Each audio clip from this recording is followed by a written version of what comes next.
ಮೇಲ್ಜಾತಿಯವ್ರು ತಮ್ಮ ಬೇಕಂದ್ರೆ ಅನಾಲಿಸಿಸ್ ಮಾಡಿಕೊಂಡು ತಾವು ಒಂದು ದೇವರು ದೈವತ್ವ ಏನು ಮಾಡ್ಕೊಂಡು ಅದನ್ನು ಸದುಪಯೋಗ ಅವ್ರು ಮಾಡ್ಕೊಂಡಿದ್ದಾರೆ, ದುರುಪಯೋಗ ಅಸ್ಪೃಶ್ಯರನ್ನು ಮಾಡಿದ್ದಾರೆ. ಅದು ಅಷ್ಟು ಸತ್ಯಗಳೆಲ್ಲ ಇದ್ರ ಬಗ್ಗೆ ಅಭ್ಯಾಸ ಮಾಡೋದು ಇವತ್ತು ಎಲ್ಲರಿಗೂ ಅನಿವಾರ್ಯ ಅದ. ಅದರಲ್ಲೂ ಕುಮಾರಸ್ವಾಮಿಗಳಿಗಂತ ಭಾಳಷ್ಟು ಅನಿವಾರ್ಯ ಅದ. ಮತ್ತು ಈಗಾಗಲೇ ಅವ್ರು ತಮ್ಮ ಮಕ್ಕಳನ್ನ ಯಾವ ರೀತಿ ಬೆಳೆಸ್ತಾ ಇದ್ದಾರೆ ಅವ್ರಿಗೆ ಬಿಡಿಸಿ ಹೇಳಬೇಕಾಗಿಲ್ಲ. ಒಬ್ಬ ಮಗ ಅಂತ ಅಣ್ಣನ ಮಗ ಇವತ್ತು ಎಲ್ಲಿದ್ದಾನೆ, ಏನು ಮಾಡಿದ ಅನ್ನುವಂಥದ್ದು ಜಗಜ್ಜಾಗಿರ ಆದಂಥ ವಿಷಯಗಳಿದ್ದಾವೆ.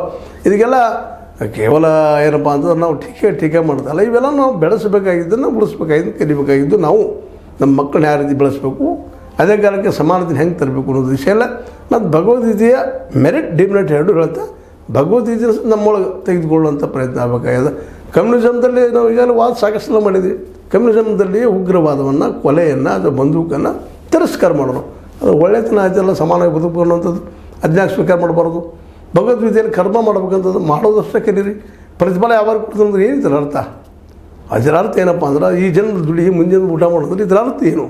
ಇಂಥವೆಲ್ಲ ಸಿದ್ಧಾಂತ ಬರೋದ್ರಿಂದಾಗಿ ಅದನ್ನು ಕೆಲವರು ಜನ ವಿರೋಧ ಮಾಡ್ತಾರೆ, ಬಹುಸಂಖ್ಯಾತರು ವಿರೋಧ ಮಾಡ್ತಾರೆ. ಅದಕ್ಕೆ ಕಾರಣ ಇಷ್ಟ ಅಸಮಾನತೆ ಬೋಧಿಸ್ತದೆ ಅನ್ನೋ ಕಾರಣಕ್ಕಾಗಿ ಇದು ಈ ಸುಳ್ಳಿದ್ರೆ ಓಪನ್ ಸ್ಟೇಟ್ಮೆಂಟ್ ಕೊಡಲಿ ನಮ್ಮ ಎಚ್ ಡಿ ಕುಮಾರಸ್ವಾಮಿಗಳು.